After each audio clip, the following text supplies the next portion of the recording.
First thing that we know of his life after his birth is the fact that his mother gave him to be raised in the desert. In fact, this was a custom of the elite of the Quraysh. Now you all know the story of Halima, we're just going to summarize it briefly. Halima bint Sa'diyah, the famous foster mother of the Prophet ﷺ, she narrates this story in the first person. And it is recorded in a number of books of hadith and of seerah. And so inshallah it is an authentic hadith, no doubt about that, that she said that she and her husband were suffering greatly from poverty. So she's explaining why would she want to take another baby? Because that baby gets money, the parents give money. And so I convinced my husband to go with there was a yearly time that the women of Banu Sa'd ibn Bakr would go to Mecca and would obtain any newly born child who would be willing to be adopted, or not adopted but foster fed for 2-3 years. And so she goes with a group, probably 5-10 women from her clan, and they enter into Mecca and they find out who has given birth.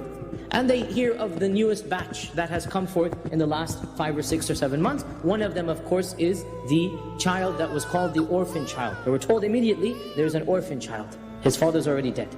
Some of the women didn't even go visit the house of Amina because the only reason you'd adopt the child is because you want money.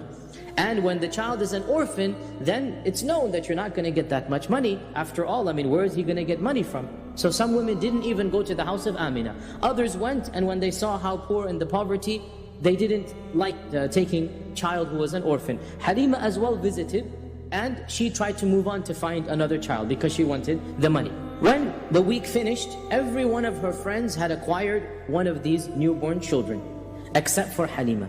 And the only child remaining was the Prophet Muhammad sallallahu alaihi wasallam. So she told her husband that I feel embarrassed. It's like a bit shameful that all of my friends are going back now to the desert and they have a child and I don't have any. It seems like I'm lost. I mean, it's not fair, meaning I want to be like them.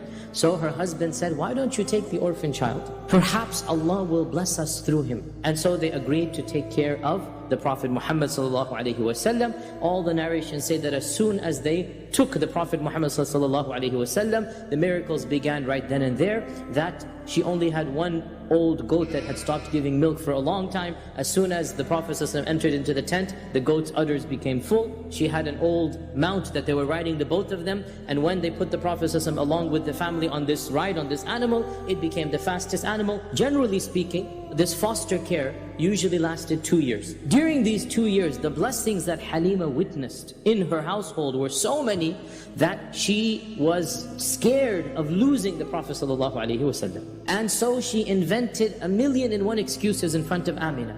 And she kept on persisting until Amina felt that there was so much care and love that the Prophet ﷺ is good hands, and so she agreed to extend this contract for a longer period. Of course, it was during the second phase of this foster care that the famous incident of Shaqq al-Sadr, of opening up of the heart, occurred. When the Prophet ﷺ was 4 years old, Anas ibn Malik narrates, the hadith is in Sahih Muslim, so this is an authentic hadith, no question about it, that Jibreel came to the Prophet ﷺ when he was playing with the other children. When Jibreel came, the other children ran away, they're scared. The Prophet ﷺ stood his ground. As a 4-year-old kid, he's displaying bravery. He stood his ground. What do you want from him? And Jibreel came and overpowered him. Sara'ahu. This means that he was struggling. 4-year-old kid is fighting an angel, the strongest angel Allah has created, but he's not going to go without a fight. Again, this shows the determination of the Prophet Muhammad ﷺ. So Jibreel forced him on the ground. You can't fight Jibreel. He forced him on the ground and he opened up his chest. Shaqqa sadrahu. It's just 2 words. And he took his heart out. And he took out a black slither, a black portion from the heart. And he threw it away. And he said, هَذَا حَظُّ الشَّيْطَانِ مِنْكَ. This is shaitan's portion that he had in you. He took it out. And then he washed the heart in a golden cup of Zamzam. And then he put it back. So he washed the heart and he put it back and he sealed it up.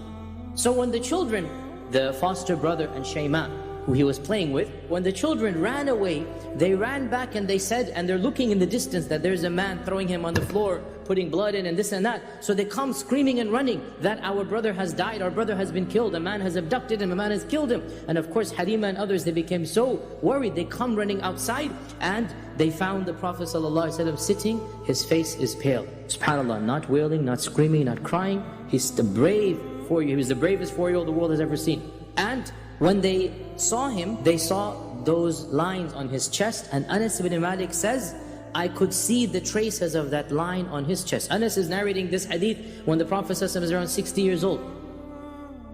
This incident was what concerned Halima. And she decided, before anything else happens, let me quietly return the Prophet ﷺ to Amina. So shortly after the Prophet ﷺ was returned to Amina, we only have one incident that is recorded during this time. Amina decided to take her son to Yathrib. And she had with her the one servant that it is said that Abdul Muttalib gifted them when they got married, and this is Ayman. Abdul Muttalib gifted his son when they got married, Ayman. So Amina traveled to Yathrib, which is now called Medina, along with Ayman and the little boy, the Prophet Muhammad ﷺ, and the Prophet ﷺ stayed there for a few months. On the way back, in a small little settlement, which is still present to this day, and it is called Al-Abwa, Amina herself fell ill, and she passed away right then and there, and Ayman had her buried by the people of the village, Abwa, and so to this day her grave is at a place called Abwa. And then when the Prophet ﷺ is barely 6 years old, he loses his mother and his father, so he is then entrusted to Abdul Muttalib, the chieftain of the Quraysh. In one occasion, the uncles of the Prophet ﷺ sent the Prophet ﷺ to find some lost camels.